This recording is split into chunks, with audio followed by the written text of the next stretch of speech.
بسم اللہ الرحمن الرحیم۔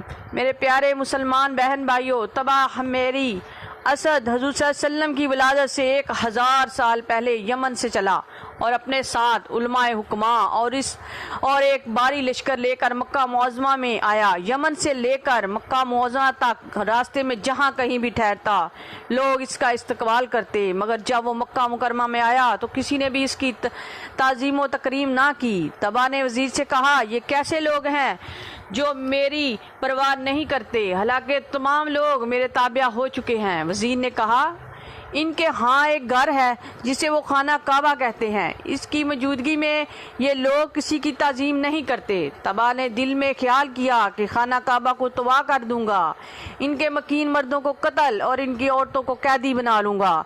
ابھی وہ اس خیال میں تھا کہ اللہ تعالیٰ نے اسے درد سر میں مبتلا کر دیا اور ایسا بے طاقت ہوا کہ اٹھ نہ سکا، بلکہ اس کی آنکھوں، کانوں اور ناک سے بدبودار پانی جاری ہو گیا۔ ایسا گندا اور بدبودار پانی تھا کہ کوئی بھی اس کے قریب نہ جا سکتا تھا۔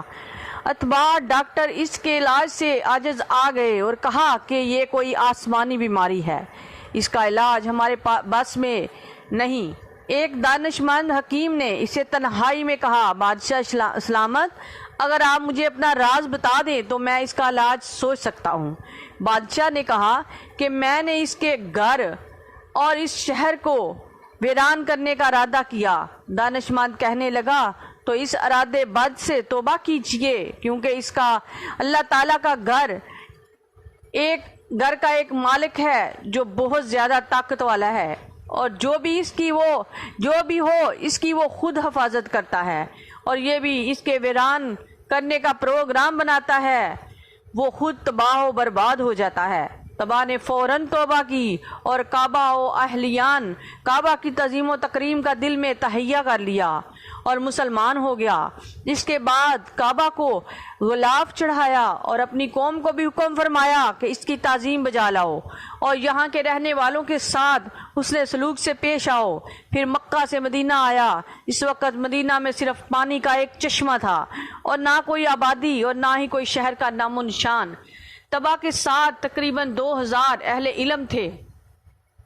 ان علماء نے سابقہ آسمانی کتابوں میں پڑھا تھا کہ یہ زمین مقدس نبی آخر الزمان صلی اللہ علیہ وسلم کی ہجرت گاہ ہے۔ ان میں سے 400 علماء جو تمام علماء میں افضل تھے، انہوں نے آپس میں معاہدہ کیا، ہاں کچھ ہو جائے اب ہم یہاں سے نہیں جائیں گے، اس امید پر کہ یہاں رسول عربی صلی اللہ علیہ وآلہ وسلم کا دیدار ہوگا۔ ان علماء نے تبا کو بتایا تو اسے بھی یہی تمنا پیدا ہو گئی۔ 1 سال تک تبا نے مدینے میں قیام کیا، پھر بوقت روانگی حکم دیا کہ ان 400 علماء کو علیحدہ علیحدہ مکان تعمیر کروا دیے جائیں۔ مکان کے ساتھ ہر ایک کو ایک لونڈی آزاد کر کے نکاح کر دی اور وصیت کر دی کہ اگر تم حضور صلی اللہ علیہ وسلم کی زیارت سے مشرف ہو اور میں زندہ ہوں تو مجھے اطلاع کر دینا، ورنہ میرا خط پہنچا دینا۔ اولاد کو وصیت کرنا تاکہ وہ میرا خط پہنچا دے۔ اس کے بعد تبا نے سنہری خط لکھ کر ان 400 علماء میں سے سب سے بڑے عالم کے سپرد کر دیا اور کہا کہ اولاد در اولاد وصیت کرتے رہنا۔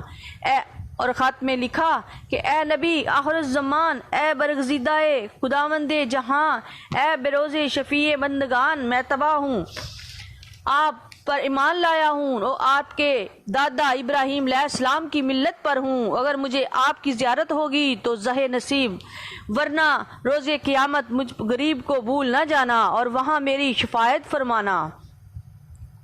تو میرے پیارے مسلمان بہن بھائیوں، یہ خط چلتا رہا یہاں تک کہ حضرت ابو ایوب نصاری رضی اللہ تعالیٰ عنہ کے پاس پہنچ گیا۔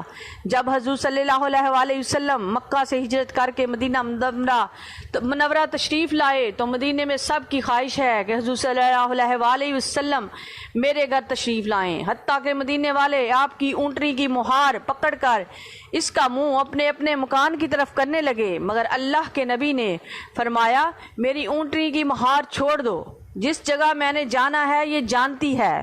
اور پھر آپ کی سواری چلتی چلتی ابو ایوب انصاری رضی اللہ تعالیٰ عنہ کے گھر چلی گئی۔ یہ وہی گھر تھا جو تبا نے خصوصاً حضور صلی اللہ علیہ وسلم کے لیے تیار کروایا تھا۔ آپ کے تشریف لانے پر تبا کا خط پیش کیا گیا۔